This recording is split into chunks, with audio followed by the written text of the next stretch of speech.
Hi guys, in today's video topic we are going to learn about Python context manager. What are they, why should we use them, and how to create them. So let's begin with what are they. Context manager is an object that defines two methods, enter and exit, to enable resource management with a specific context.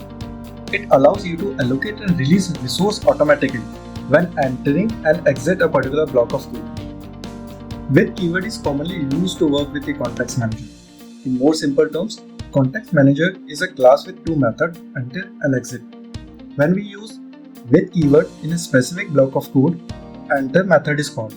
Once the block of code is over, it automatically calls the exit method to clear resources which are engaged. We'll look this in more detail while creating the context manager. I hope you are clear with the context manager. Don't worry, we'll look into this further later. Meanwhile, let's discuss why should we use them. The enter method in the context manager set up the necessary resource, and exit method handles the cleanup or releasing of those resources. This prevents the scenarios like cannot perform operation while file or DB connection is opened by other resources, or the developer forgot to release or close the file or database connection, or other resources which need to be closed after execution of block of code. Hope you get a rough idea what is context manager and why they are important. So let's begin to create a context manager for better understanding of the context manager. So let's begin to write the code for context manager. We will start with importing the libraries which are scikop2, os, .env and tabulate. Scikop2 is the library used for having the communication with the database. This library used to connect with the DB. Import os. OS is a default library and we are using this OS module to get the environment variables which we can pass to the database connectivity.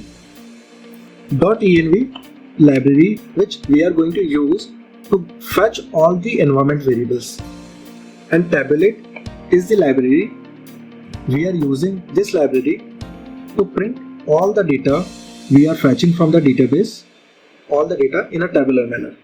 So this is it about these libraries. So let's start with name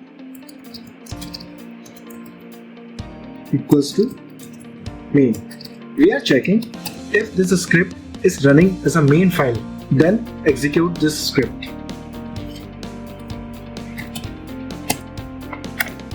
Load _.env will ensure that all the environment variables are fetched. So we will assign an environment variable username into the variable called user. You might be thinking from where this default underscore user comes into this picture. Let me show you. We have a different file called .env file, and these variables are defined. .env file is nothing, just an environment file. We are fetching all these values inside our code using .env library and os.getEnv, which is get environment, and this is the variable name what we have defined. So whatever the value for this default user we have set, the value would be assigned to this user. So we are just collecting all the variables like this. We will assign to this host default password as password and a database. For now we are not going to use the database. We will use our custom database. So for DB name we will use DB name, and os dot we will provide the name as virtual ATM. Why virtual ATM? I have created a one database name as virtual ATM, and inside this database I have created one table name as customer profile with these columns: account number, first name, last name, PIN and amount. So what we will gonna do, we will create a context manager which will help us to connect with the database and provide the connection and cursor from the database, so we can use the connection and cursor to manipulate the database.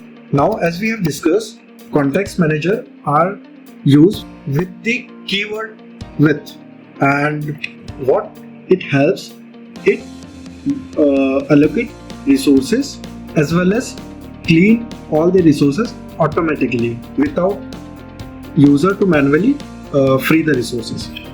So for creating the context manager, we will create a class. So before we create a class, let's define how to use the context manager. So we will use the context manager as database underscore, or we can say manager. This is not required. So database manager, we will create a context manager with this class, and we will provide these informations, because to connect with a database it is required to have these data: user, host, password, and DVD, which is database. So generally we use context manager in the format like you might have seen example like with open any file name as file, and we provide some block over here. So this is also a context manager, because we can see it is initialized with the keyword with, and this is the class for the context manager where we have provided the argument same as what we are going to do over here, and the context manager has returned the pointer for that file name, and we have collected the pointer with the alias of file. So return as file, and this is the pointer for the file, and we make use of this pointer as to read or write something, whatever we want to do. So this is the main concept. Anything written within the scope of with, it invoke the enter function, and once we are out of this scope, we are out of this with scope, the exit function gets automatically called. So we will see in the practical. So this is the context manager call that we will call this database manager or context manager and as db cursor.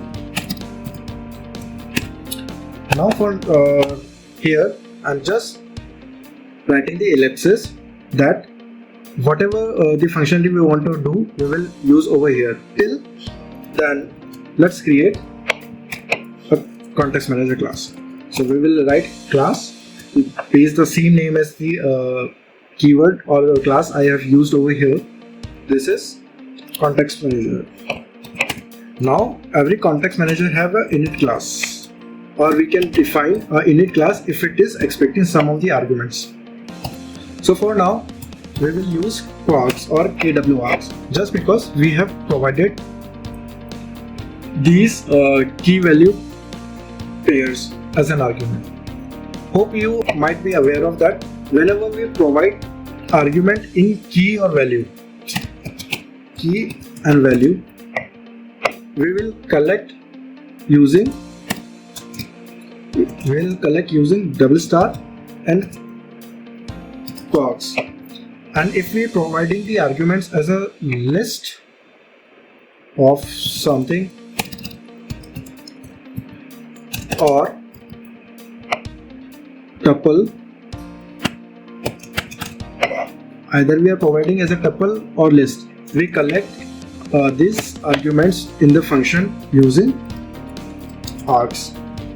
You can name anything, but a single star and double star is important. It makes a difference. So double star shows that argument is collected as a dictionary in the key value manner, and single star shows the argument is collected either as a tuple, list or set. So this is the difference. Hence we have provided the argument with the key and value. This is the key and this is the value. So we are providing the argument as a key and value, hence we have used double star quarks. Now just assigning all the values to the variables class instance variable, which is quarks.get user. Same we will duplicate multiple times to collect host as host, password as password, and DB name as DB name. So let me show you what we have collected till now. Let me print all this value as self.user, self.password, self.DB name. Let me rerun it. So this is the virtual ATM as our database. So till here our code is working fine. Now the main thing is, once we get all these things, now it's time to connect with the database. So here we'll check if, because to connect with the database, username, host, password and DB name are mandatory fields.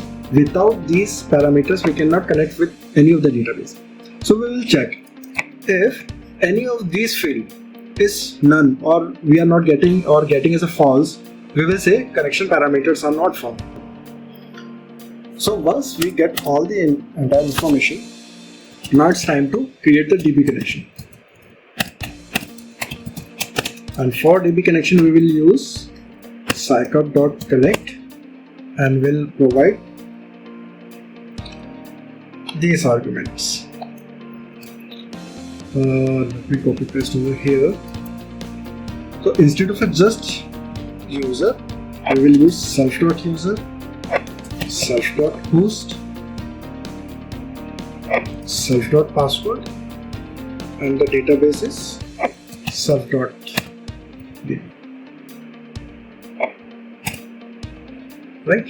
So once we have provided these connecting parameters to the database, it will return the DB connection object, and we will use that DB connection object for auto commit, making auto commit as a true. Then we don't have to write cursor.commit to make or save any changes occurred in the database. Database automatically save the changes, and if anything wrong happens or it raises any sort of error, it automatically roll back the changes. So after connecting it, after setting the auto commit, we'll collect the cursor as self.dbconnection.cursor. So we will create the cursor and set to this variable as self.dbcursor, and we'll return self.dbcursor. So once we call this context manager will invoke the enter function. Using these parameters, it connect with the database, set the auto commit as a true, create a cursor and return the cursor, and this self.dbcursor will be alias as a DB cursor. That means this DB cursor is returned to this DB cursor. Now we will use this DB cursor to make any of the changes. So what we will do now, let's fetch all the data from the database. So we will going to use DB cursor dot execute. We will execute a raw query that select star from customer profile.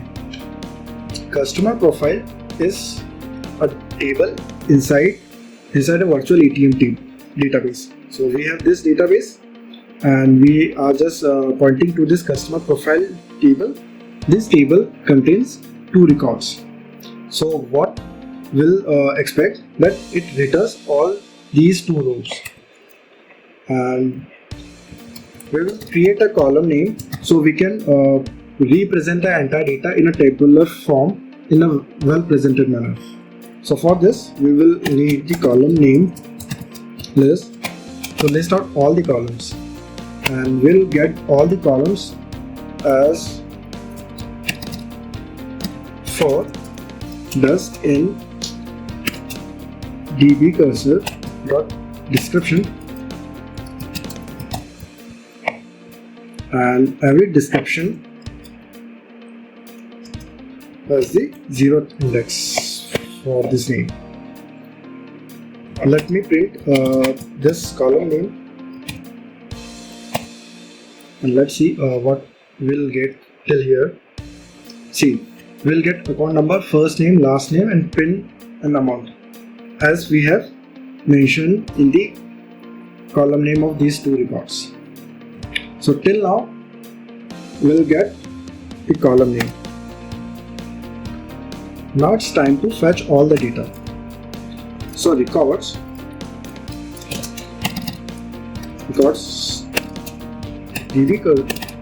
db cursor dot fetch all. Fetch all is the method which retrieves all the record. If we do not find the record, we will print no record found, no matching record found. If we get the record, so let's, for row in records, let me shift code little bit below. Yes, so for column name and value, we are going to zip these two values, record data and the column name.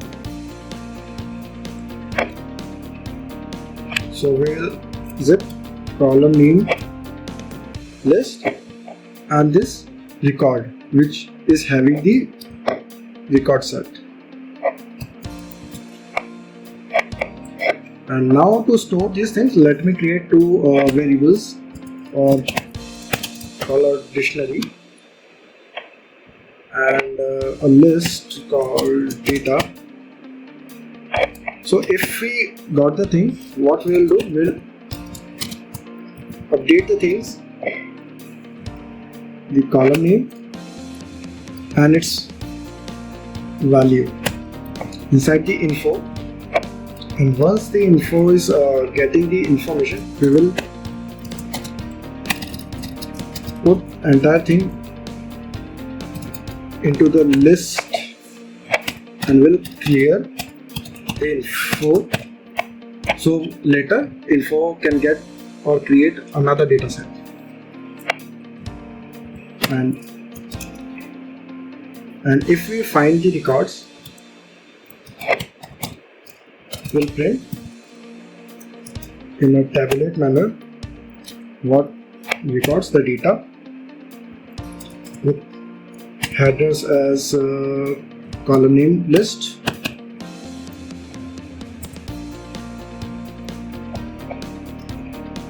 and table format as grid.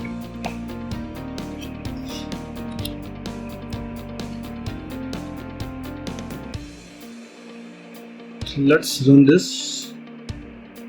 See, we get the entire output from the database as two records, 01, 1102. As you can see in record over here, 101 and 102. Let me insert one more row. Record is inserted. Let me verify. See, now we have 3 records. Now rerun our script. When we use the context manager with this section of block, it enters into this block, and if we find that is the database connection is closed, the answer would be no, because after executing this entire thing, context manager tried to close this connection. That means it actually called the exit method, but due to no code present in the exit method, database is not able to close. So for closing the database, we'll write db cursor.close, and self.pv connection dot close. Now see, I'm just putting the debugger and you will observe one thing. Once I run this script, you will see line with the context manager is over here, the control is over here. When I move at the first step over, the enter method for this context manager is invoked. It does all its connectivity, that means it has created a cursor, and you can see a cursor object at some address and closed 0, which means cursor is open. Now resume, and once it fetches all the data, you can see over here, it automatically closes the exit function. And once the exit function is done, you can see the cursor dot close. Let me return one more line so you can get a better understanding that it has closed the cursor. So let me put only 2 debuggers over these points, and let me rerun this code. Once the data manager is called, enter method got invoked, it returned the cursor with a closed as 0. That means cursor is open, it's not closed yet. Print all the data or collected all the data, it called the exit method, and you can see now cursor with object is closed. The cursor is closed now. So this is it. We don't have to manually close this cursor. As we start writing this code, the entire block of code within this context manager can use the cursor, db cursor, and once the control is outside of this block, the enter method call itself close the connection and release all the resources linked to the database, db connections, cursors, everything. So this is how context manager works. It avoids us to write manually code like db cursor.close again and again whenever we want to use them. If you want to use them, use with context manager. We have provided the data. It has returned the pointers. Once we are done with the execution or operation of any process, we want the use of db cursor, we will use it, and once we are out of this scope, the db cursor and connection will get lost. So this is how context manager works. I hope you get a better understanding of each line and each code in a better manner. If you have still any doubt, you can comment below and ask me. I will definitely help you out with the things I can do for you. So thanks for watching. Have a great day.